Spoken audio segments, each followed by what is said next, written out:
What is going on, guys? It is Adam, aka Marf, and this is Marfoogle News. Today, we have a ton to go over in a short amount of time. All of the current events that just happened. Stick around. This is going to be a good one. Great chat, great audience. Make sure to pop in and make some friends. We'll be right back right after this.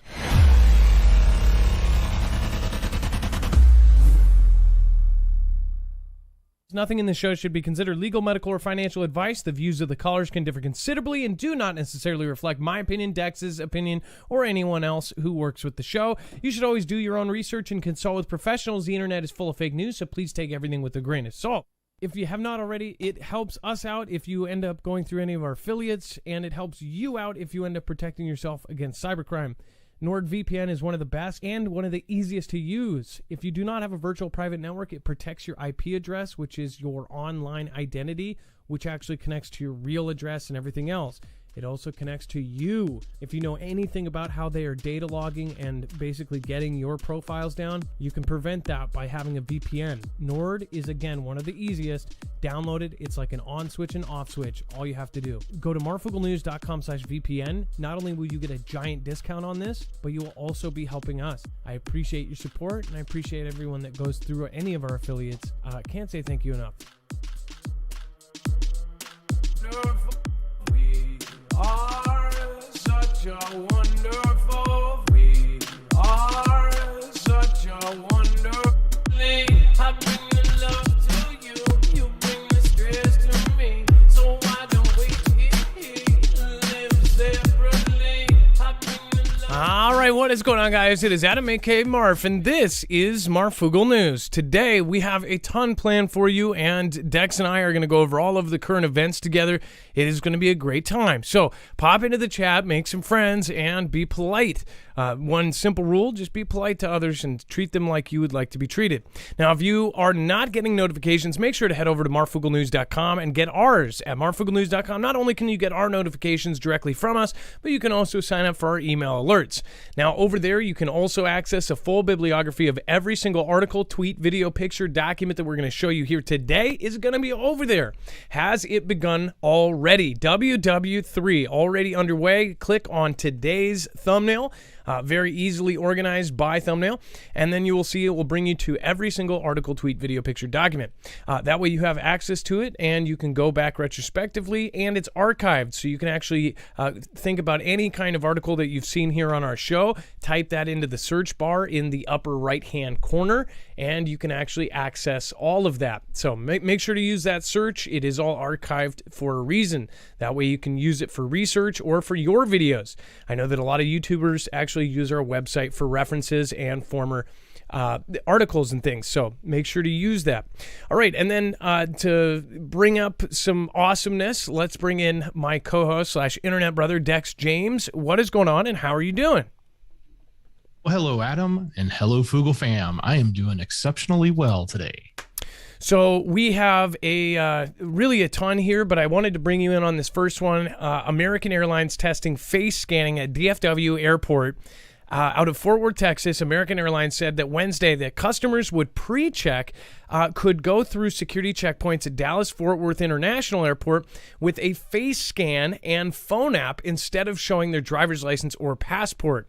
So I do want to remind people, too, over the last week, so my nephews got here from California and they flew, and they said, they actually pointed out to me that not one or random people, and I don't know if this is normal now, but they had every single person that they saw in the airport was being sniffed by a dog. At the same time, that was actually the same 2 days that there were all those canceled flights. I just wonder if that was because there was some sort of elevated threat that the public did not know about. There was a ton of canceled flights, but they were actually having the boom boom sniffing dogs on every single passenger leaving. If you experienced that as well, if you traveled over that last weekend, then let me know. What was your experience like? Did it seem like it was really up there, or did you just assume it was normal since CV happened and all of these other things? Did you not realize that it has gotten that draconian? And of course, there's the regular security stuff, but man. All right, Dex, what do you think about the face scanning, and how are they going to utilize this from a tech point of view? Like, how are they, going to start pushing this into more places? Well, look, I'm certain as a former business traveler, I used to fly a lot, so I know the inconvenience of flying. So everyone will probably enjoy, not everyone, most people will probably enjoy the convenience of this. But there's definitely a security concern because, this notion that they're storing everyone's faces and the ID of their faces in the system should be alarming. I would think, at least it is to me, from a privacy standpoint and a security standpoint. But from a convenience standpoint, you just take your phone, show your ticket, and they scan your face. You don't have to get your ID out. You have to do any of the other stuff you used to have to do. So I can see why they're using it this way as a mechanism for people to have convenience and hopefully not pay attention to the creepy, scary part of having your face stored and all your biometric data stored in these systems. This is like a voluntary Aadhaar card in India where they have your fingerprints, they have your face scan, they have your iris scan, they have all of that, they have facial recognition. All of that is for every single resident of India, over 1.4 billion people. Or at least that's the goal. I don't know if they have everyone on Aadhaar, but that was their ultimate goal. And I believe the goal was like by 2021 or something to have that all done. But a lot of people push back. Now, this is for convenience. Notice that a lot of these things dealing with biometrics are all for convenience. But yet that's not how it's going to be used in the future. Again, people are willfully and I guess voluntarily giving up their rights to their faces, to their fingerprints. I mean, think about when you open a phone. When you use your fingerprint scanner to do that, that is just like people pay extra money to get that fingerprint scanner inside their screen. It's like, why? You don't think that information is going directly to some sort of other department? Remember, you used to have to actually commit a crime to have your fingerprints on file. In fact, that's why there was a lot of cold cases, right? Because a lot of people didn't have their fingerprints scanned because they weren't criminals. But now, pretty much everybody with a cell phone, made in the last 5 years probably has their fingerprint on some sort of file. Dex. Yes, and keep in mind, when you came back in the country from out of the U.S., at least, for the most part, a lot of times you were scanned. Your face was scanned when you go through those machines. They've been doing that for years. So they've been collecting a lot of this. So don't think it's not out there. But at the same time, I wouldn't trade the convenience, so to speak, for and give up your personal privacy and security over that as well. I think we definitely need a balance and not let things like these convenient factors just blind us to the notion of watching out for our own personal protection and privacy. Well, I think most people are going to end up doing something along these lines because they're going to, it's like, go do this and get through in 15 minutes or suffer through 3 hours of waiting in some sort of line. Most people will go, yeah, who cares? They already have all my information. I'll just go do it. By the way, thank you for everybody in chat. Planet X Watcher. We've got Malia Mom. We've got people in D Live. Corey, Kyle N. We've got Conway Clean. What's going on? Rock Prep 11. Nice to see you. Lisa R. Hall, one of my favorite mods down there. Jason M. Schmidt, Mari B. and Piercing the Veil. What is going on? So a plane catches fire after landing at Miami International Airport. And again, quite a few people caught this. Eyewitnesses caught this. It says a plane carrying 126 people caught fire after landing at Miami International Airport on Tuesday.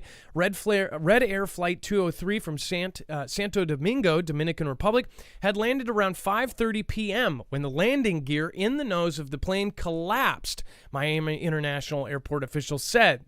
The plane was carrying the 126 people, and 3 were taken to the hospital for minor injuries. And it said that the plane caught fire, but it was quickly extinguished. So basically the nose dropped down and then it skidded, and the metal on concrete or asphalt ended up causing sparks that caught fire. Luckily, obviously, in an airport, they have their own fire departments. They put it out really quickly.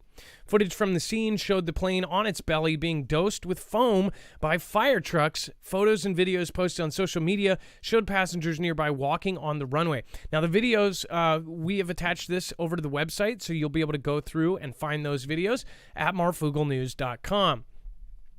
And then we actually have some of it right here. This is from Miami-Dade Fire Rescue, And it says MFDR is at the scene of an aircraft fire at Ifeimia. Fire crews have placed the fire under control and are mitigating fuel spillage. So this was an image of the plane on its belly, completely on the ground. So apparently the nose went out, and then the back landing gear did as well, probably from the extreme amount of weight on two wheels. Or, well, technically they each have two wheels, but you get my point. So yeah, and then there are videos on this thread, right, Dex, down below? Yes, there's plenty in that article. So this happened in the middle of the day, and for those who are afraid of flying, probably something you want to skip. And then SpaceX may have turned the galaxy red. Dex, why would it have turned it red? Can you answer that? Well, they're not particularly sure it's SpaceX, but it coincides with when the recent launch of the SpaceX Falcon 9. But what happened was lots of astronomers that normally take pictures of the galaxy around this time saw this thin cloud in the upper atmosphere that caused basically a red hue on everything that they were taking pictures of. So everything had sort of a red image to it. So they're suspecting it was because of that launch, and maybe it played some sort of role in putting something in the atmosphere that was causing that. But yes, it was definitely something strange was happening to the images that they were taking around that time. It says SpaceX may have turned the galaxy an eerie shade of red during its latest launch. The site made all of the weirder in that it was invisible to the naked eye. According to the Washington Post, photographers in Maryland, Virginia, Ohio, Tennessee, and North Carolina attempted to get shots of the Milky Way, but had their images photobombed by a swelling red streak like a cloud of gas. Now, Dex, is this related to what Mr. MB33 was talking about in our caller last night about the big laser, or it looked like a laser? This isn't the same thing, is it? I don't know if it's the same thing. There's been a lot of people that have basically blamed all of these strange things happening around the SpaceX launch. Right? We saw what was it in NZ? They had some phenomenons in the atmosphere, and then they attributed it to that as well. Of course, we have the red. Now, these people claiming the red image of the galaxy, so to speak, because of this cloud, and it's all lining up at the same time. And then we have other pictures that people have presented, including the one you're referring to from MB333, or Mr. MB333. But yeah. We don't really know, but man, all these things happened at the same time, right? And they all happened right after or during this launch. And I want to bring up, I have pulled up the photos from Mike H that I've been talking about for the last couple days. And really, one by itself is something, but when you have kind of the different angles here, this is the same thing that Mr. MB33 did a video on about 2 or 3 days ago. And what was surprising to me when I first found out was that people caught this kind of O-ring from all over the place. And it was guaranteed, it was confirmed. This wasn't something that was photoshopped by one dude. This was seen by thousands of people, possibly hundreds of thousands or even millions, because multiple states actually saw this. And what they said it was of course, SpaceX. Now, when you actually zoom out, it looks pretty trippy, right? I believe Mr. MB333 said it was like, his title of the video was like, is this a portal? They said that this was the fuel dump of the SpaceX. One thing that I think of, though, is like every single weird thing we see in the sky now, they're saying, oh, it's related to this SpaceX. SpaceX is launching all the time, and even if they launched 3 days prior, they could say, oh, well, this is the residual from this or whatever. I've heard this a million times. So just look at this. And it looked like it went through the hoop. Again, this was from Mike H. Mike H. Sent it to us. And then, of course, Linda and Sean and some others that contributed to Mr. MB's video had totally different angles on this. So what a freaking trip. Imagine looking up and seeing this like magical, crazy thing. Look at this. It looks like an eclipse. But that apparently was this lit up, crazy O-ring, just something straight out of a science fiction film. Really great photos. one key piece of advice to everybody: when you pull out your phone, no matter how quick you're trying to get it, try to do it sideways, because you will catch a whole lot more. Look at that, though. I mean, that is just wild. And it's on both sides of it, like it went through the hoop or something. Now, I don't, you can't tell from pictures, but there is a video that someone else caught on Mr. MB33. And then, of course, they say it's the SpaceX launch. Easy explanation. So that kind of, closes the case. But my question is on other things, is that really SpaceX? Everything is called SpaceX now. And how much is SpaceX doing that's top secret that could be some sort of weapon or something else? We know that they're directly working with the U.S. government. And now, even yesterday, they announced that they may be making space starship warships for the U.S. government. I mean, if they're announcing it now, they've been in the works for a long time. So very crazy stuff. Maybe that's a way for them to kind of, start coming out to the public more about the stuff that we've been doing above our heads. Obviously, a lot of people have thought that our technology has been 30 years ahead, 40 years ahead to anything that the public knows about, or even Senate and Congress. Maybe the Senate and Congress doesn't know the ships that are above our nuclear plants. Maybe they're our own. Who knows? And then a stunning picture reveals weird polygons on Mars. This is just a trip. It says a new picture from a powerful camera reveals the red planet's springtime activity. Abstract breaks down mind-bending scientific research, future tech, new discoveries, and it said that the most powerful camera ever sent to another planet has snapped a mesmerizing picture of a bizarre springtime phenomenon on Mars, which paints the red planet with dramatic, bright fans of dry ice that erupt from vents in its polar regions. This, of course, patterned alien landscape was imaged in March by NASA's high-resolution imaging experiment, the HiRISE, on board its Mars Reconnaissance Orbiter. The terrain has been sculpted into these polygons by water ice that is frozen into the soil of the planet's high latitudes. The borders of these shapes, which stretch like white stitches across the Martian surface, are further frayed during springtime by ice transforming directly from a solid to a gas, a process called sublimation. It says, which produces blasts of dry ice. Now let's see here. Dex, it actually didn't load the pictures, so I might need... Oh, wait, no, I got it. So check this out. This is quite a trip, and they say supposedly this was taken on Mars, right? Dex, this is are they adding saturation or color to these? Do we know, or is this black and white photos that are like thermal, or how did they get this kind of crazy blue color? Is that the gas? Yeah, I have no idea what the source of the camera is outside of what they tell us in the article. But the phenomenon here is really interesting to look at. What they're alleging is this is coming, a seasonal event that I guess we could see there every so often. So I've never seen this before. I don't think many people have. That's why they're showing it, and they're letting us see it now. What if they have found like 10 times as much and they're just like leading us into, what's really there? What did they say? I want to go back to that part about the white stitching. So do you see how obviously the white kind of pattern looks like stitching? What did they say that was? That was, it says the borders of these shapes, which stretch like white stitches across the Martian surface, are further frayed during spring times by ice transforming directly from a solid to a gas. Sublimation. Which produces blasts of dry ice. Weird. So there's actual, like, if they're correct, then there's dry ice just like bursting out. Is that what the blue is? Is that the bursts, or are they just saying in general all of it is the bursts? Well, I don't know. And how does that explain the white stitching? Is it like, I don't know. This is just weird.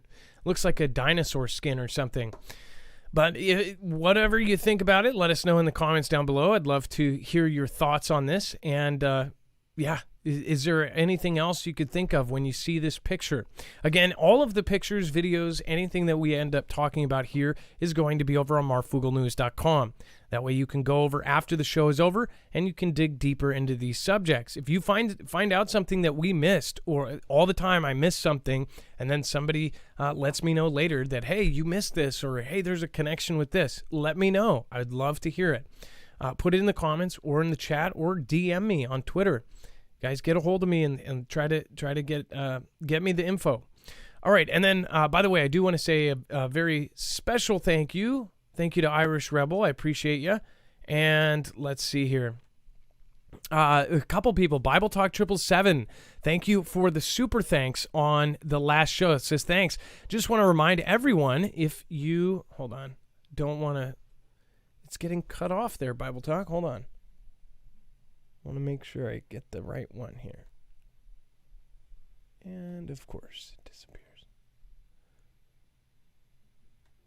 Bible Talk, if you know the Bible, all of the events happening aren't surprising. Much love to the fam. Bible Talk 777, thank you. That was on the last show, Something is Wrong. And then Humble Hashmaker says, thanks for always being awesome. Humble Hashmaker, thank you so much. And good luck on your making of hash. And then Kelly2334 on that show as well says, thanks, great show. I appreciate that. Thank you so much for doing super thanks on those replays, guys. We do appreciate it, and thank you for supporting Independent. And then Marky Sparky on that last show, thank you. SP has just popped in, thank you. I appreciate that. And then several folks, including a gamer. What was this? Let's see here.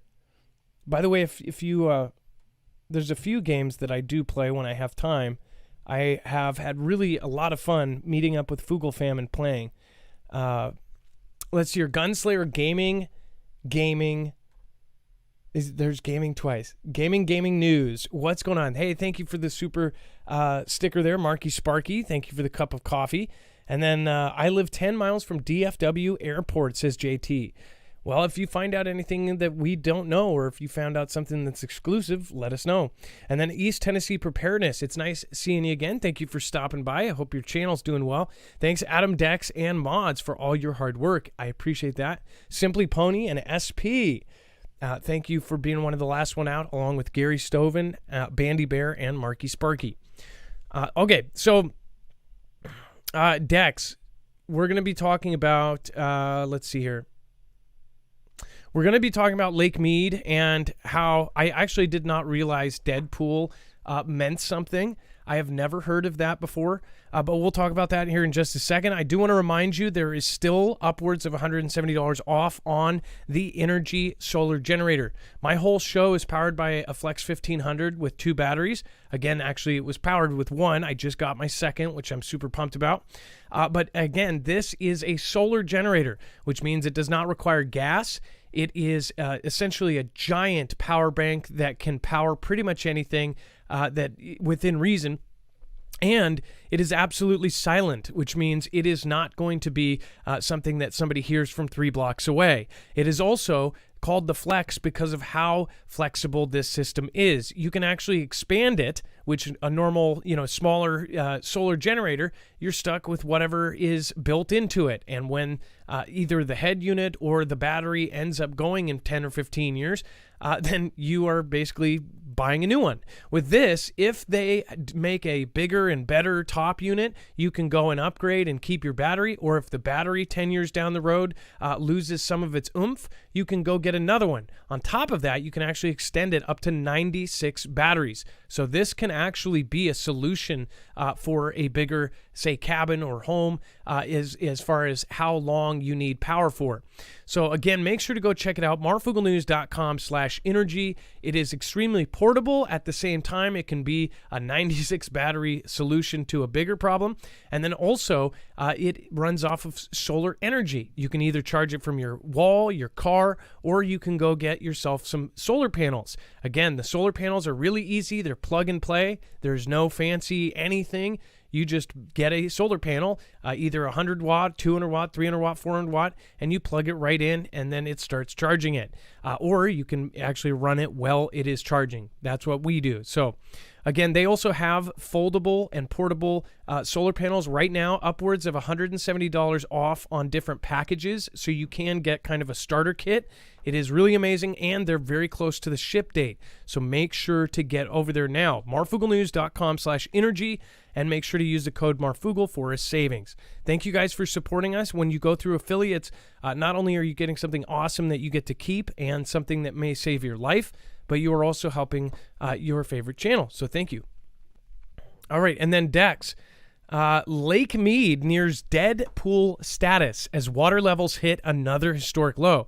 So I of course know Deadpool as the Marvel character and the smart aleck, but I did not realize that essentially Deadpool is when it gets so low that the dam the water cannot reach it. And that's where Lake Mead is almost at, about 150 feet away from this. Have you seen this before? I've not seen a situation like this. I'm sure they've happened before, but this is the largest reservoir that we have. And so this is sort of a big deal. We have been reporting on Mead as it's gone down and down and down. We've probably been talking about this for 6 months or more now, and more so in the last few months. But these numbers just keep dropping. And this is a serious deal because, I mean, this affects Arizona, California, Nevada, even parts of Mexico, where all of this water would eventually, go to, as well as the hydroelectric that it's powering. So, this is, definitely a big deal. It's been a big deal. It's been a big warning for the last 6 months as they continue to watch it drop. But, certain parts of this lake is like ridiculously low. I mean, they found missing people that they were wondering where they went. They found, boats and all sorts of other things that have started to surface now. And even some of the original spillways have now been surfaced in the sense that the water's gone down below where those original spillways were. Yeah, there are TikTokers that are devoting most all of their time to the stuff that is coming out of Lake Mead and some of these other lakes, because exposed are like barrels with people in them, like mafia style stuff. They're finding weapons. They're finding all sorts of stuff. They are finding pet cemeteries. Basically, people were, doing burial by sea kind of stuff. And of course, they're finding money. Apparently, somebody found gold and gold chains and gold rings and all sorts of stuff. You'd think you would go down there with some sort of metal detector, right, Dex? Yeah, I was going to say it's probably a metal detector haven right now. I would think, there's a gold mine sitting out there. Man, I almost want to take a flight. That would be fun. If you were to do like metal detecting, I think that something like this would actually be pretty exciting, because it's kind of a once-in-a-lifetime thing. Or hopefully it's a once-in-a-lifetime thing, because it sounds like this may happen a whole lot more.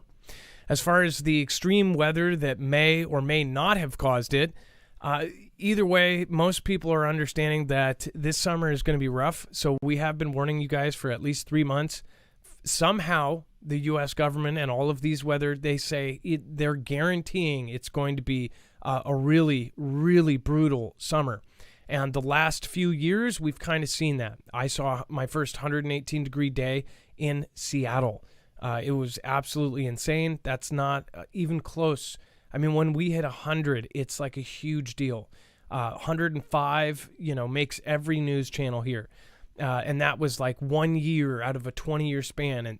And then we hit 118 last year. So things are changing. Something is wrong. Whether it be a shift or a flip or, possible, coming flip, I don't know. But what I do know is things are not right. So tell me what you think. Are you experiencing drought problems? Are you a farmer that has had issues? Let me know in the comments below, and possibly give me a call tomorrow on our call-in. Britt Fitz, thank you so much. Again, thank you for subscribing. I appreciate that. David Farrell, thank you for subscribing. Saeed Taylel, thank you. I hope I said that right. Elaine Patinas, thank you. And then Retired U.S. Army for the best news source in 2022. Hey, Retired U.S. Army, thank you. I appreciate that. And I believe you are the same Retired U.S. Army that came on our show a couple weeks ago, correct? Either way, Alaska Prepper, hey, says, hello, Adam, Dex, and Fugel fam. Stopping by to say thank you very much for paying me a visit. Truly appreciate everything you do and have done for me over the years. God bless. Alaska, hey, thank you and thank you and thank you. That was a great I think it wasn't even alive. I think I just made a comment.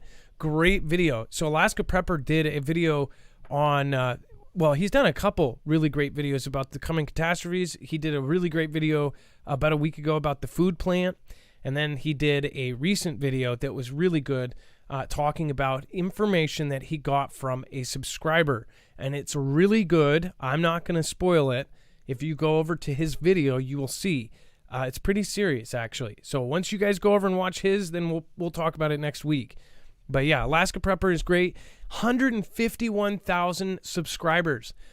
Every time I check, you are just getting bigger. You're going to be bigger than me soon, Alaska, and you deserve it. You are a generous person. You are a sweet person on and off camera. If you guys have not checked him out, he is now over 150,000 subscribers, and I know exactly why. Because the guy is gold, and he never looks out for anyone else besides everyone else. So make sure to get over there and check his channel out. He's the one I've been sending you guys to for years for the payday preps. And every couple Fridays he would go and take almost nothing and turn it into prep food. The thing is, you don't have to be rich to prep. You just have to be smart. So again, go over and check him out. He's done a really good job with his channel. And I'm really rooting him on. I hope he gets to 1 million. All right. And then let's see here. We have, can a future fleet of robotic fish clean up the ocean? So they're talking about these kind of composite fish that can gobble up microplastics in the ocean. Dex, so when I first read this, it was kind of like, it's cool sounding. I don't even think there's really what kind of nefarious reason could be behind this. This is one thing where it's like genuinely this might be a good thing in general. My friend who does the cleanup of the research of the coral reef says that we have coral reef dying all over the place, and it's really scary. I wonder if he would actually like something like this. These are robotic fish that respond to some sort of laser. When they said that, Dex, when you read this, was there some sort of way that laser, how are they going to control it? Are these AI or what? Well, currently it's still a prototype, but they've launched the prototype and they've made it the fastest swimming speed based on its size. So it moves about as fast as a plankton. But and certainly plankton. This is so it's not really fast. I know it says 2.67 times its body per second. Yeah. So that's really slow. Yeah, it's really slow. So comparable to the speed of a plankton. So not very fast, but this is, obviously operating all by itself and in some sort of autonomous way. I don't know that they have the rest of it figured out, like how to get from point A to point B. But again, here we have another example of, this is a good cause. Like, let's clean up the ocean. Let's get rid of the microplastics. That's probably spot on, a great thing to do. But then can you imagine a world where our oceans are full of these little, man-made drones, if you want to call it that, swimming all around the ocean? That's kind of a crazy thought to think about. And it's also, crazy to think about what else comes with this and what else do these do, and are they going to create their own form of pollution or whatnot? So sure, great cause, but at the same time, this is coming from Xi's researchers, and they built this, and I always wonder what else is behind the great cause.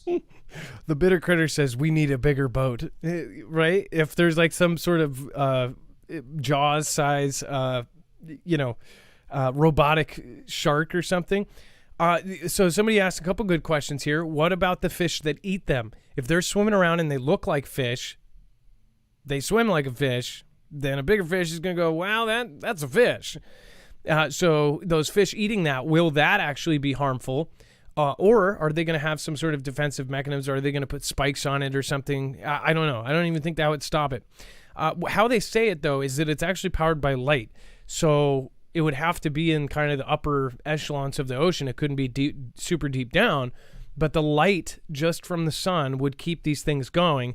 And where does the microplastics go? It's going to gobble up garbage or whatever. How big is this fish going to be? Is it going to be this big? If they say microplastics, but where does that go? Or does it filter it out, keep it in there, and then do they empty it out? They haven't figured all that out yet, but this is where we're at right now. which seems almost kind of behind considering how fast and far everything else has gone. We're in quantum computing, but yet we haven't figured out how to take plastic out of the ocean. Where are our priorities, right? It doesn't make too much sense. And then the deadliest earthquake in 20 years leaves over 1,000 perished in Afghanistan. It said that it was 27 miles from coast Afghanistan. It was a 5.9. And what's crazy is that a smaller earthquake, now this isn't small, anything 5.9 or right on the border of 6. 6 is where it starts getting really big, right? 5.9 is not a tiny earthquake, but it's not a giant one. And it's not one that if that happened in, say, Seattle or any of the big cities or New York or wherever, it wouldn't cause gigantic damage. It would cause a little rumbling. I would see in my head, like, one person possibly dying from a chandelier falling or something. But in the countries where they have this really poor infrastructure and really bad buildings, that's where people end up dying. It said that a powerful earthquake struck eastern Afghanistan early on Wednesday morning, killing over 1,000 people and leaving more than 1,500 injured. Officials told Bakhtar news agency BNA as more details emerge from the rural mountain village. So this isn't even one. This is straight up a rural mountain village where they use kind of sand-packed and mud-packed houses and things like that. So praying for the people there that are suffering and the people that lost their fathers and mothers and daughters, and I'm hoping for their quick recovery. So it says the death toll is likely to rise as some of the villages are in remote areas in the mountains. And then, Dex, I'll have you cover hacked documents reveal Ecuador's failed efforts to take in NSA whistleblower Edward Snowden. This is a trip. Yeah, so basically about 53 gigs of data was collected, and it was provided to journalism collective DDoS Secrets by hackers claiming affiliation with Anonymous, and it contained over 71,000 files, including scans of passports and personal information, et cetera. But part of what they found in here was basically a glimpse into the attempts to help Snowden out in Ecuador. And for those of you who don't remember, Ecuador is the country that was helping Assange out as well. So obviously they've I guess taken a liking towards this type of help, and they've done this for others. So it didn't work. It didn't pan out, but inside all of that data, as they were looking through, they found this information where they went through and they were trying to help him, which I guess he's still now in Vlad's land. And it even says during the time of the negotiations, Ecuador was also providing shelter to WikiLeaks founder Julian Assange in its embassy in London. So there's connections there. So with that whole situation, we're following it, and obviously it sounds like there's even more information that will possibly come out. By the way, so Alaska Prepper says hi to CFP. If Survival Living is here too, it says you're a huge inspiration to many of us. So, by the way, Alaska Prepper did something really right, which was being consistent, kept pushing stuff out, and that's why he succeeded. That's why he's probably going to be bigger than us, and his niche is actually a little bit easier to get if you are strictly focusing on prep. It is a little bit easier, but he has so much potential. I am rooting him on for that million plaque, that gold plaque. I am visualizing right now that he is going to get that gold plaque in the next year. By June of next year, he'll have that million plaque. And, he deserves it 100%. He is such a good man. So if you guys don't go out and check him out, then you are losing extremely. If we're both live, go over and watch him. He is a good dude. Chawbird1. Wow, almost 4,000 people here and less than 1,000 likes. Hey, I like that comment. Thank you. If you can, give it a like or share it out. That's how you can really help support us and let us know. Thank you. And then, oh man. And then we're going to talk about polio. Polio is apparently back. Talk about it's like we're in this Murphy's Law year or something. Before we talk about that, I do want to remind you, if you don't have long-term survival food, we have a solution for you, a place where you can go get MREs, sealed food in buckets. You can get as small as a 72-hour supply. You can get a 1-month supply, a 3-month supply. And these are all packed. Basically, you don't have to do any thinking. It's all packed away, so you basically have your days set out for you and how much food you have. It's all based on a 2,000-calorie diet as far as how they do it per day, and these kits are amazing. Not only that, the food actually tastes good. I ate a 7-year-old sample, and it tasted like it was fresh. I mean, it tasted like something I just got from the store. So yeah, as far as freeze-drying and things like that, freeze-dried foods are getting harder and harder to get. Ask Alaska Prepper. Everybody in the prep space knows that freeze-dried foods are now in super high demand. Why is it in such high demand? Obviously from the last 3 years, but also it seems like something is above, the public's knowledge that something is going on. In fact, Canadian Prepper had the Red Cross call him up and say, hey, we want all of your MREs. We'll write a blank check and you tell us how much it is. Like where the Red Cross is going to the smaller kind of people for this kind of stuff, that makes me wonder. So again, they have a great supply here, marfooglenews.com/prep. And also they have great things like the water filtration system, such as the Alexa Pure Pro. There's obviously a bunch in water filtration. There's the bigger names that are much more expensive. These guys have a product that works and is at a fraction of the cost. The Alexa Pure Pro, I believe, is actually better than some of their competitors. So again, make sure to go check it out. You can go over to marfooglenews.com/prep and get yourself a gravity-fed water filtration system that reduces up to 99.9% of all of the contaminants that would hurt you: lead, fluoride, metals, of course, bacteria, pesticides, and even pharmaceuticals. Not many people trust the tap water anymore. But even though, if it is a really bad situation, SHTF, you could take any kind of water and turn it into drinking kind of water. So that's where that comes in. All right, and thank you guys for supporting us. Every time you go and support them, not only are you getting a discount in some cases, but you are also helping your favorite channel. Thank you guys. I love you. Thank you. All right, and then first outbreak of highly infectious polio detected in UK since 1984. I mean, this thing was virtually eradicated. Same with smallpox, right? But apparently they're getting prevention JABs for all of this kind of stuff. Dex, do you think that this is because? Why is this? Why are these old things that have never been seen coming out now? Kind of reminds me of that story we covered in 2019, not the big one, but the smaller one of the lab that contained all of these things in it, blowing a hole out of the side of the building, and not many people even covered it. Well, the other thing that's interesting is this is just very similar to the monkey business we've been talking about.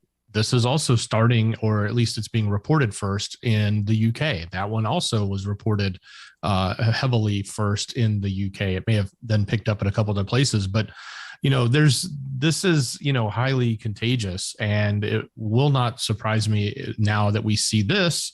Then a week from now, we'll see it in a couple of other countries. And then 2 weeks from now, we'll see it in a lot, just like we saw with this last monkey business that they've been talking about, which hasn't stopped either. So that's still going on and still spreading. So this, at least this is something we know. It's not something new, but it is still not a good thing. Someone said plagues. This is like biblical plagues. And the fact that it's all originating in the UK is kind of freaky, like the Black Death, right? The Black Plague. Now there's the monkey business. There's of course polio. There's all of this stuff happening all out of nowhere. I say out of nowhere. I'm not kidding. It's since the first time since 1984. That's almost 40 years ago. 40 years, 4 decades, and all of a sudden it's happening again. Thank you so much. I appreciate that. Says retired U.S. Army.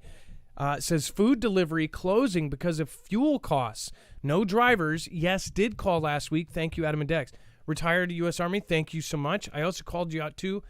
Thank you for your support over on PayPal. I appreciate that. Thank you guys for supporting Independent. All right, and then over on DLive, thank you everybody that just popped in. You guys are awesome. Looks like we have just a ton of great people over there as well.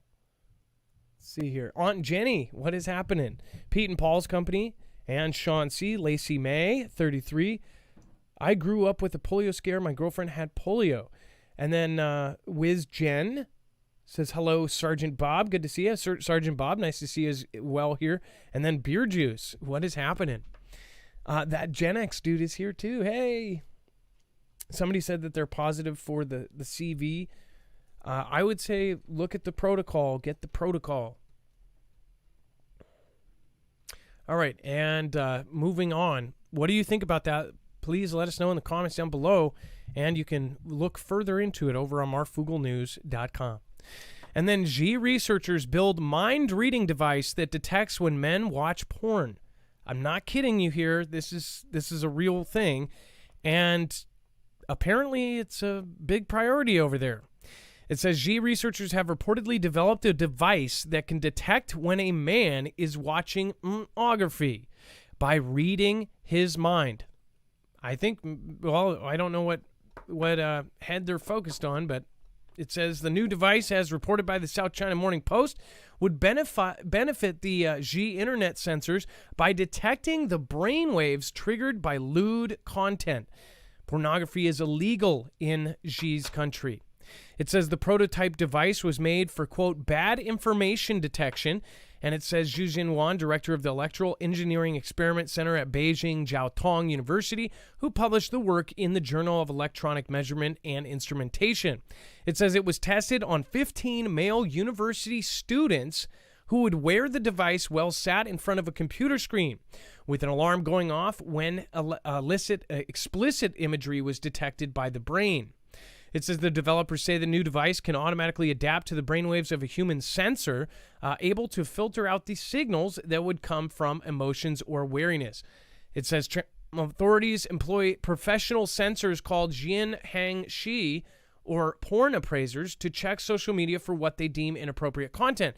So Dex, how would they deal this? So human brains, what are they like planning down the road where they're gonna put a chip in everybody, and if they watch this they're gonna know? Like, well, yeah, just think about it. There, on some level, this would allow them to collect data in the sense of what the brain does and what the different brains, how they react, and how they can capture that and then turn that into something they can use, right? And if they then layer in, new features, new functionality in, say, a headset or something else that you may be using, well, now they have, more insight into what your brain may be thinking. And if they see you doing something they don't want you to, they can see it by looking and detecting from the waves coming from your brain, because they've now studied it across numerous people. Now, it's just 15. That's not a lot, but over time, it becomes a lot, and they'll have a lot more information to analyze and say, okay, now we pretty much know with some great level of absolute, proof that brains will do X, Y, and Z when they see these types of things. So it starts to build a pattern. It starts to build information that they can use, right? Yeah, and how are they going to use it? That's the question. They said usually artificial intelligence can be used to detect explicit pictures and videos, but sometimes the algorithm makes errors. Human brains can still detect pornographic content more quickly and with greater accuracy. Basically, they're like, what? And I bet the people doing this study, since they're not allowed to do it there and it's illegal, they're probably triple freaking out. Many of these... Go ahead. I'm sorry. I was going to say, I wonder if their plan for at least this use case, so to speak, I wonder if their plan is sort of put a human in front of it and flash, imagery quickly and have it automatically flag stuff, so the user doesn't have to look at it, take a second, click a mouse, classify it as such, and then move on. That just by scanning the brain, they can process hundreds of images by leveraging the speed of the brain. That's what it sort of sounds like they're doing. What a trip. So you're saying it wouldn't even, to the person watching it, it would just look like this crazy fast collage, but somehow we don't even know that our brain just registered it, and then that signal goes out. So what they're looking at is like a time lapse, but with all these different photos, they see I'm not kidding. They see a boob and it goes ding. I wonder if it would make a sound like. I don't know. I would imagine they wouldn't add sound to this because that would get annoying, but who knows? Yeah, I wonder how fast they can do it too. But obviously, just even if you flip a picture a second, give it 1 second, and in a minute you can see 60 images. I imagine as a censor who has to sit down and do their job, they probably don't do 60 images a second manually, right? Yeah, if they stop and had to think about it, they won't even think about it at this point. It will just be the brain processing the information as fast as we do. And our brains are incredible. Our brains can do it way quick. Boopy. Xi sends warplanes near Taiwan after U.S. rejects straight claims. Apparently, they're coming out of the closet. It says Xi sent its third largest sortie of warplanes towards Taiwan this year after the U.S. rejected the Xi claims over the Taiwan Strait and reports of arms sales talks with Taipei and Washington. 29 Xi aircraft, including 6 H-6 bombers and electronic intelligence gathering plane, entered Taiwan's Southwestern Air Defense Zone, or the ADIZ, Tuesday, according to a tweet from the Ministry of National Defense in Taipei. Taiwanese Foreign Minister Joseph Wu wrote on Twitter that the latest incursion showed Xi's military threat was more serious than ever. But there's no way Taiwan will cave in and surrender its sovereignty and democracy to the big bully. It says the deployment of warplanes was the largest since May, when 30 People's Liberation Army aircraft buzzed the island as U.S. Senator Tammy Duckworth led a 3-day trip to Taiwan. Before that, Xi conducted 39 flights on January 23rd, the most of this year, and it says a day after the U.S. and Japanese held a joint naval exercise in the Philippine Sea. So once again, they're on a daily training regimen. I mean, like, this is every day we are reporting something like this. Yeah. And Adam, we talked about this a little bit last night, and we sort of said, hey, this is not, it's not just, puffing the chest or beating the chest. There's an intelligence gathering portion here. And that's actually what finally came out of the 29 aircraft, in addition to the H-6 boomers that we had assumed were going to be part of it. They actually have the electronic intelligence gathering plane. And that goes directly to what we were saying about, each time they do this, it's really a test. It's really how much info and intel can they gather, right? So this is clearly a preparation. This is not, it's timely because they do it, when we have a visitor over there, or an entourage shows up or something, or in this case, we make a statement and they don't like it. So they time them with that, but don't let that just look like theater. This is intelligence gathering. And that's specifically been brought out now that's one of the planes that was in that group. And they're definitely pulling as much information as they can from how Taiwan reacts when they show up. So that's why we're part of today is, first of all, many of you already kind of see the signs with what is going on with Vlad and UKR and all of the money that's being funneled out, and then the troops that have been sent in the last 2 weeks. So it seems like we're about to step up the ladder just a bit. Because now we have deployed heavy forces, and by we I say the U.S., but also that means NATO. NATO has now reinforced all of the borders around the Baltic states. They are sending people directly to the border of Vlad country, and of course they are moving a ton of gear. They just gave them a bunch more money and a bunch more gear, and then other countries, which I'm surprised a lot of the news here is not reflecting how much other countries are actually sending. There's a couple pieces here and there, and then when it involves the U.S., the mainstream will cover it here. But if you're in other countries, you would probably know your local news is talking about what you guys are sending them from Australia, from other places. And I don't know if Australia sent them stuff yet, but as far as the UK and of course the different Baltic states and the different NATO members that are actually sending stuff to them. So something is going on, and we're going to talk about here in a minute about how the alliances are growing. They are siding up. They're literally dividing the planet. It's a big trip. So let's talk about the expanding alliances. And by the way, this specifically mentions something I told you guys about years ago, and I saw coming, and now it is happening even more. It says Xi warns about expanding military alliances at the BRICS summit.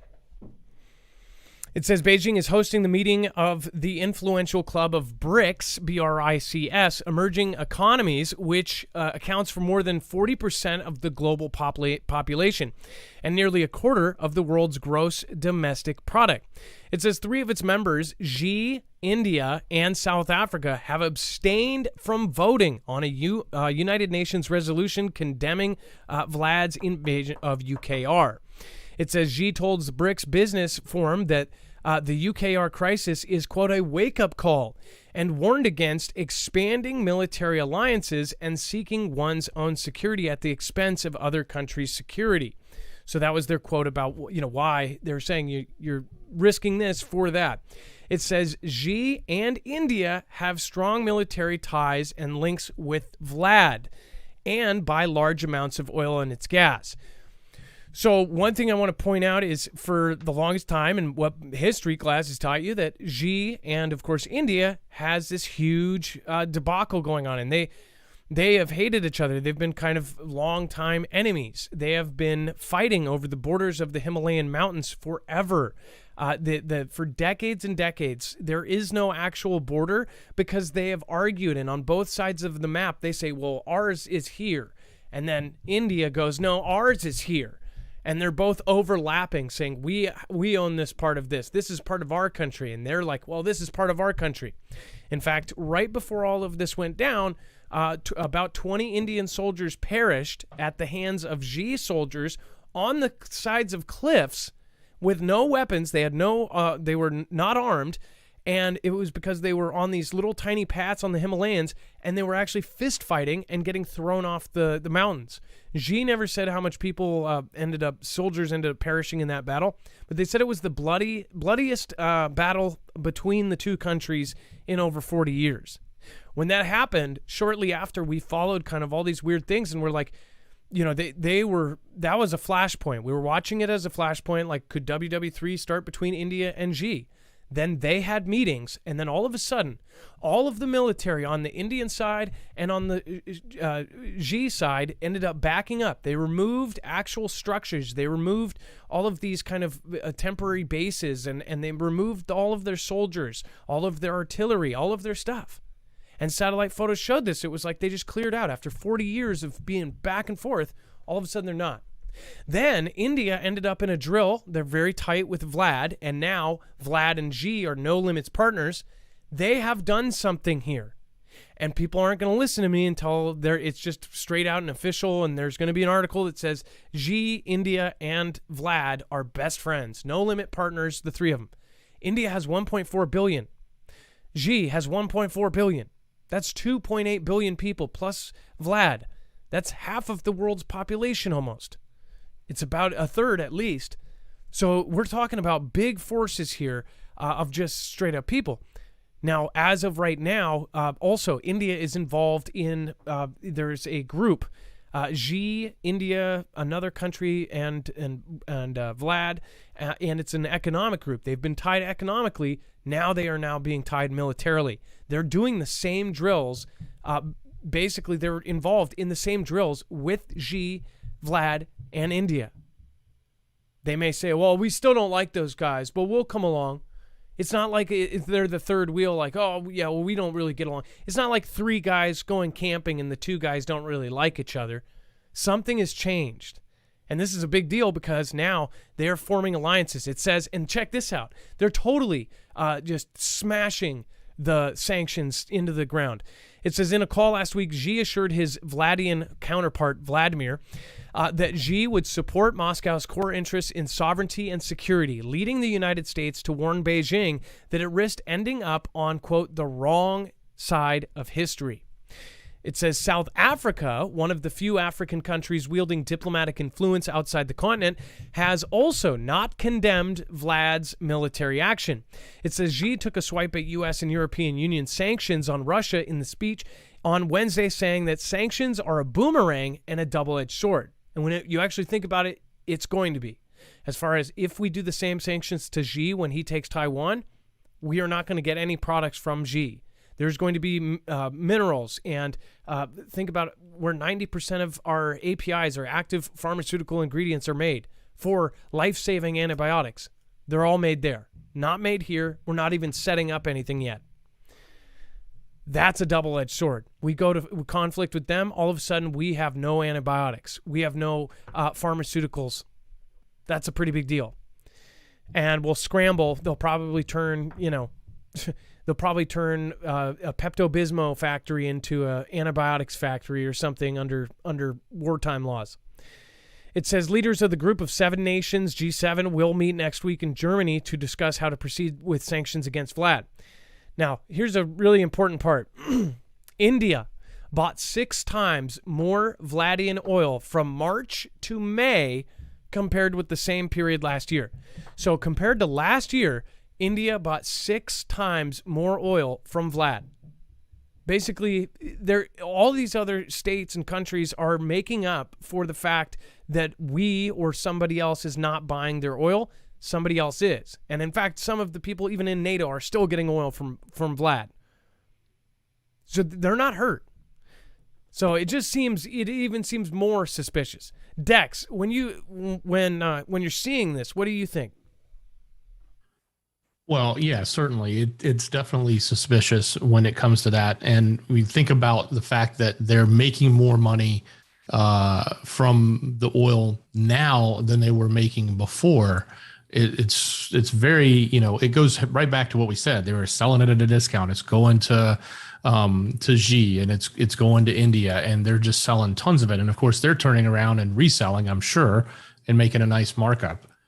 So that's not, the alliance there is being built, and it's being built quickly, and it's financially, sound in the sense that the trade that's going on is huge. And I want to point out, this comes from a New Delhi-based author. It says, the world has been divided into East and West after the UKR conflict.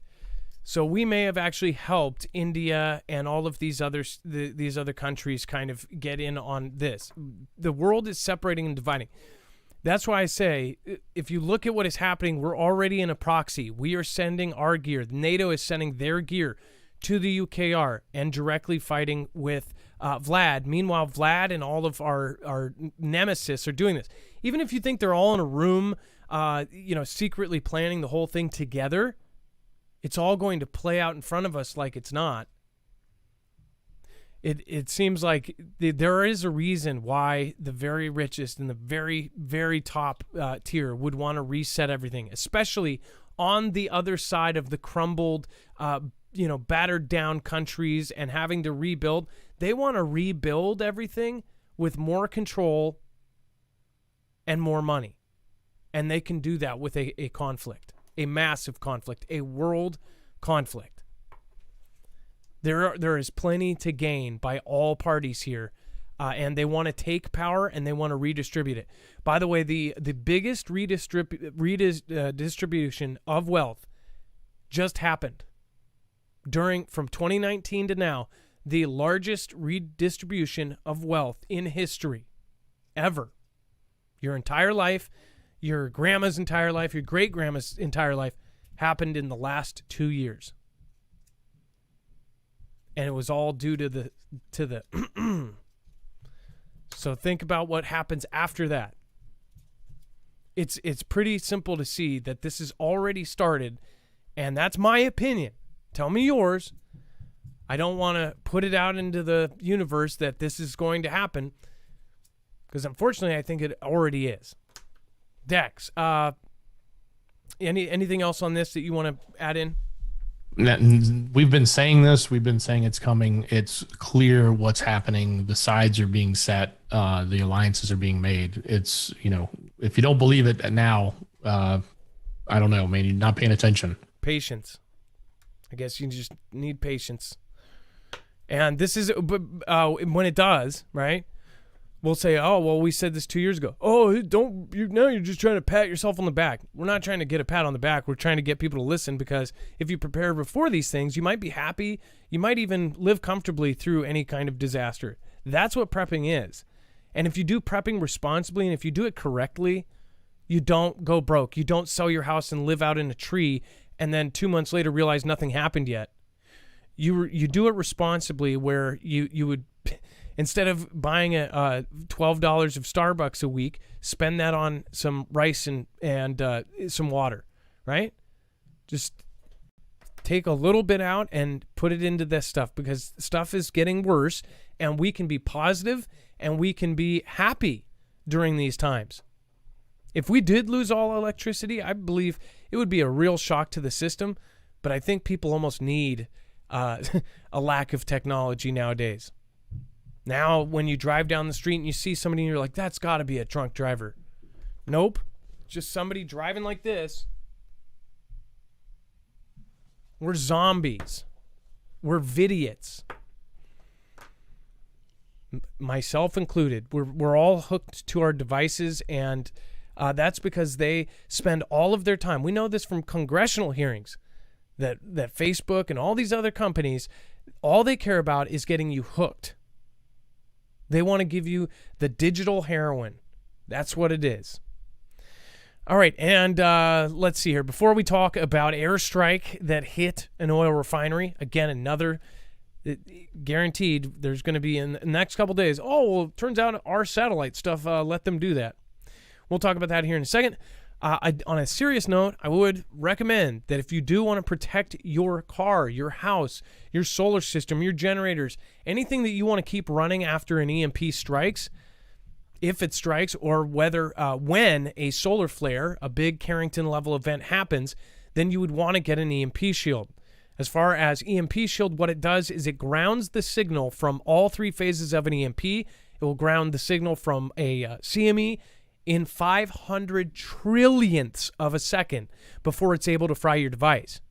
So what this means is if you're driving and it happens, everyone else's car all of a sudden stops running. Yours does. You drive and you get out of there.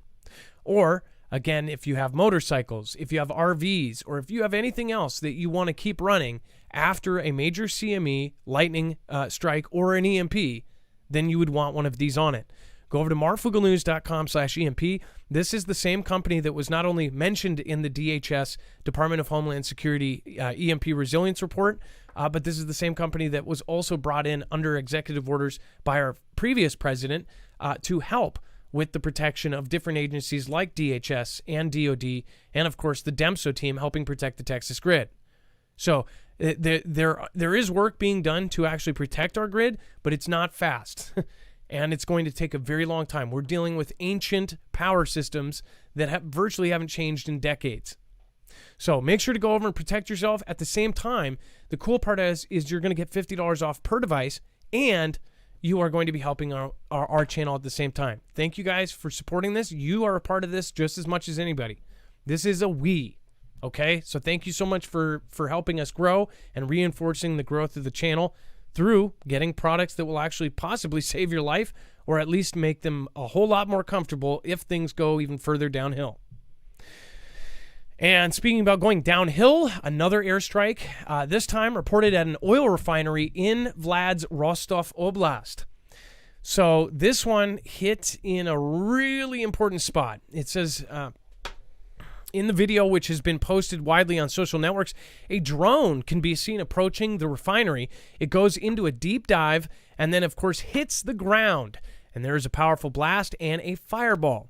No casualties from the apparent airstrike have been reported yet, but it does say that the refinery has previously been controlled by the family of pro-Vladian MP Viktor Medvedchuk, who is said to have been the closest ally of Vladian dictator Vlad. Go ahead. Adam, if you could pull up another article that I put in Screener. So this is really interesting. So we've got two of these that have happened now back to back. And the common ground here is the drone.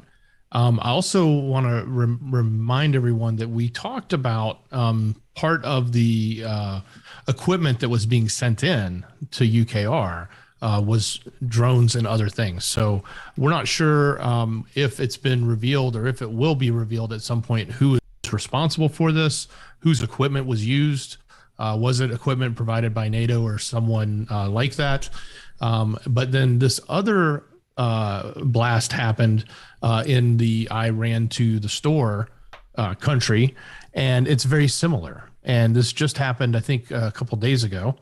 But I thought, wow, this is sort of like a back-to-back event. They're both allegedly using a drone to do this. So it's rather interesting if you want to read that one. So these are these are highly explosive devices with a actual drone flying right into it, and then boom. And in two different places where the world's everything is changing around these areas, right? These areas are behind the price hikes. These areas are behind the inflation. These areas are behind the price at the pump. But are they? By the way, while all this is going on, I really great job putting this together. Russell Brand did a great video talking about how even though we're shrinkflation in all of this, right? Everything is getting smaller, but the price is the same.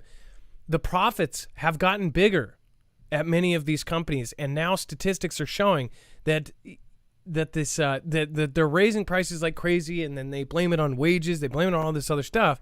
But when you actually look at the data, it's like they're just raising prices. They're just going nuts on it, essentially using other events as an opportunity to make more money. Never let a good disaster go to waste. I added the echo on the waste part that it, to like emphasize it. To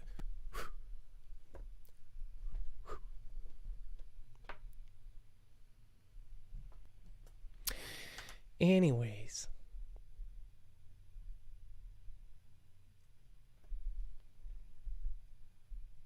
Did Vladian hackers boom a Texas LNG pipeline on June 8th? Dex, this is potentially a big deal. This is, again, another sign that we may already be in the middle of this, right? If true.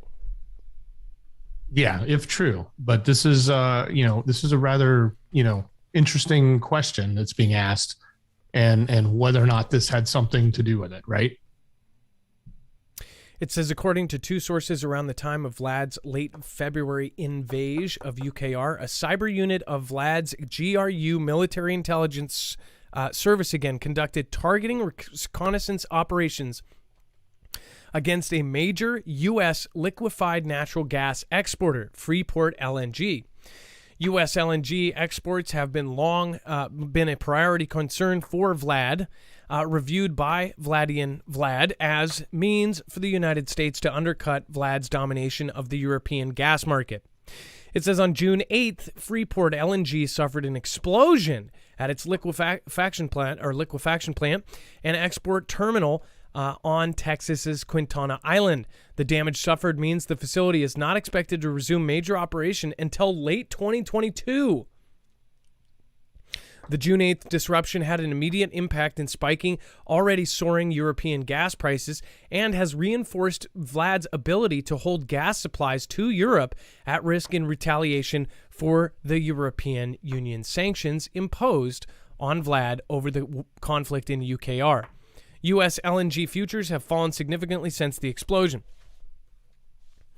So, Dex, it's just crazy to me that a lot of the prices and the things that we're experiencing are because, frankly, I would like to know how much of this is because of crazy explosions that are happening, it seems like everywhere.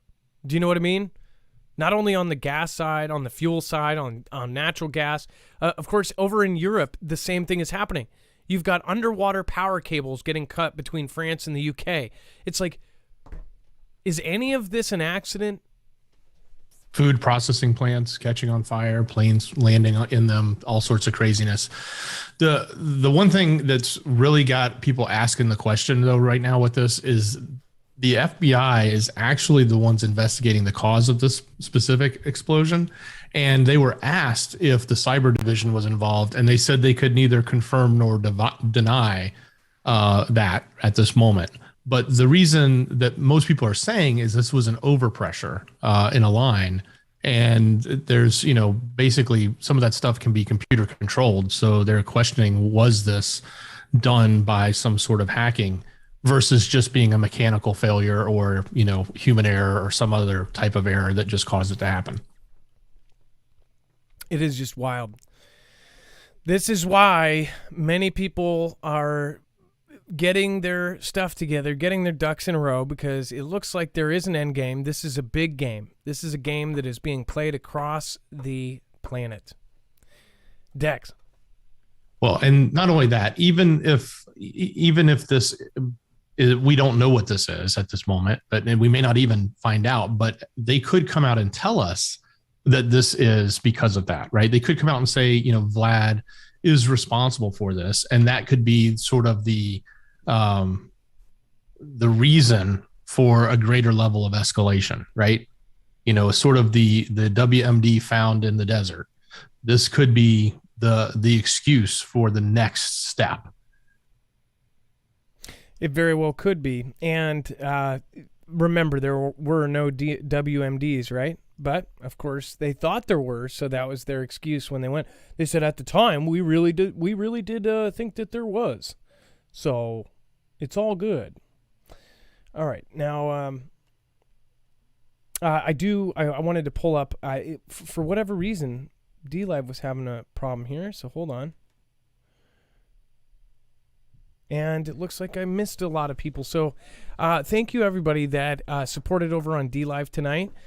Basically, what I'll end up doing is I'll shout out the top 3 people on there, and I bet it's probably going to be, it would be that way anyway. So thank you so much for anybody that supported. If a couple people did lemons or diamonds or ninja guineas or anything and I missed you, I apologize, and I will get back to you on the next show.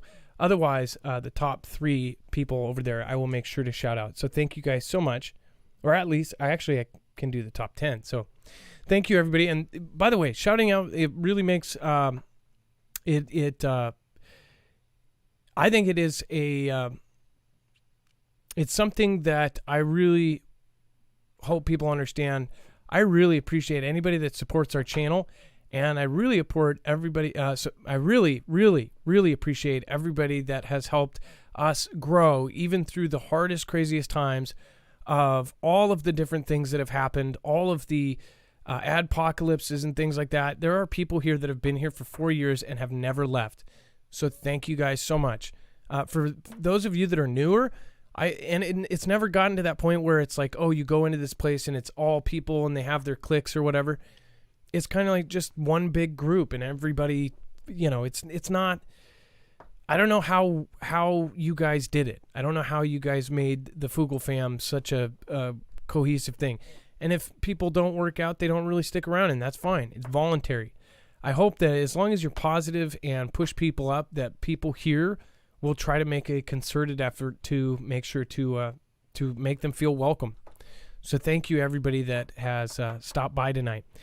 Dex, we have an off-grid competition, or a contest, actually. Anybody can enter. Do you want to talk about that? And then, of course, the overflow. Absolutely. So don't miss out your chance. It's a giveaway. It's easy. You don't have to do much. You just got to click through and sign up. And then there's a couple of different ways you can enter to win an off-grid backpack. And this is like one of the best backpacks out there. It's got multiple compartments in it to store a computer, a phone, a tablet, your key fob, and 2 days worth of clothes and gear and pack. This is a heavy. This is like, something you'd see in the espionage world. They're going around carrying their equipment so it can't be picked up and tracked and traced. So make sure you head over to marfooglenews.com and click on the thumbnail for the show, or open the description on YouTube and click on the show notes link. It'll take you right to this page, and right at the top, we made it real simple. That's where you enter. So click on it. It'll take you over to the giveaway. Make sure you sign up and get your chance to win. The days are running out. I don't know how many days are left, but we'll keep you updated as it gets closer. But make sure you get in before it's too late. This page, again, as Adam said in the beginning of the show, this is everything we just covered. All of the information that we've gone over is right here. And as you scroll down, you'll get to a section that says overflow, web content. That's where you're going to get the rest of the story. Everything else we didn't cover, we couldn't get to. So lots of updates there going on with what's happening with Supreme Court, the decisions that are still pending, what's going on with a lot of the politics and nonsense in the Capitol and what's happening there. Definitely a lot of things getting aired out amongst who's running and who's not running, or who's being supported and who's not being supported. And then some other stuff. There's some space information there. There's things going on with our current administration. There's even, Nantucket's in the news about, a beach that if you saw pictures of it, you probably would be flagged by Xi and his computer, his brain reading computer. So if you don't know what I'm talking about, head over to marfooglenews.com and click on the thumbnail for the show. Scroll down till you see the web content or the overflow content. It's all right there on the page, easy to get to. Thank you, Dex, and thank you everybody that has popped in, who has stayed throughout the whole show, who has shared this out with their friends and family. Make sure to share this out with at least one person if you can. That would be appreciated. It's not required. Thank you, Gaia Watcher. It says, Gaia Watcher, Taiwan is now having a mysterious enteric intestinal epidemic. It's just like stuff is popping up all over the world. I wouldn't be surprised if we had an asteroid from God come down and smite us. Retired U.S. Army. Foogle fam, match my super sticker. Oh, don't do that. It's okay. Thank you, though. I appreciate it. Adam and Dex, show some love tonight. Nothing is required and everything is appreciated. Thank you so much. Survival Living. For Polo Cologne, come back now. I suspect bioengineering involvement. And by Polo Cologne, they mean the Polio. And Deadhead Chef. Hey, thank you for subscribing. Welcome to the Foogle fam and Marfia. Appreciate you. And then Liza says, love what you do. Thanks, Marf. I appreciate that. David Keller. All these plagues, the Bible speaks of 2 witnesses in latter days, and they smite the earth with all plagues as often as they want. Speaks of 2 witnesses in latter days, and they smite the earth with all plagues as often as they want. 2 witnesses, like our favorite doctor and somebody else. Oh, by the way, if you didn't know it, a certain favorite doctor, what was it, made over $350 million in royalties off of every... Have a good night, guys, and thank you, everybody, for popping in. I'm going to go over to the chat and thank the people that matter most, which is, of course, you. Thank you, Kenny Crowder, Piercing the Veil, Jason78. It is now time for the shoutro. Dex, love you. Much love, brother. Great job. It's not an outro. It's not a shoutro. It's a shoutro.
Retired U.S. Army undergoing by the survivor living in deadhead shell. Oh, Eliza, David Keller, and by born down to go and now high. Gone into the beehive. I found friends like Maria I.S. Everybody say hi us. Now labels index J are general. I just on 78. I miss me Laura Reed and Bob. Oh, white back with the red bill. A red bill. I don't down. I bring no sound. And ribbon the Honda. I go and now. You watch the replay. Yeah, I say I feel like a gene. We are such a wonderful. We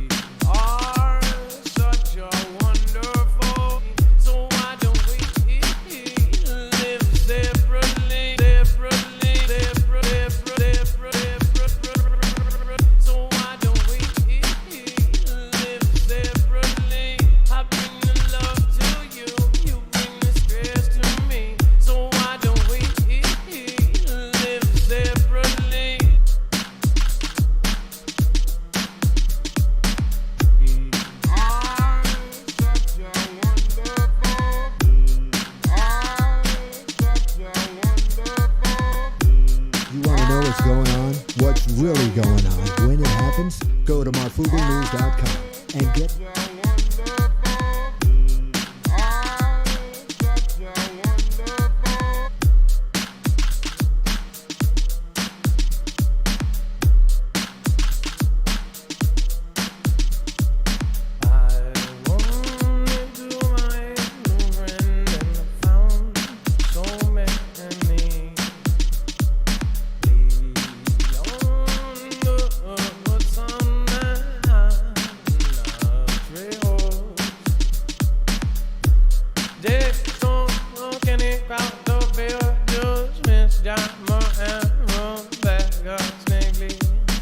What happened, Laura? You said you got in an accident. Are you talking about car accident? You fell? I'll call you guys. Hope you're okay. You said you're okay. I'm praying for your recovery.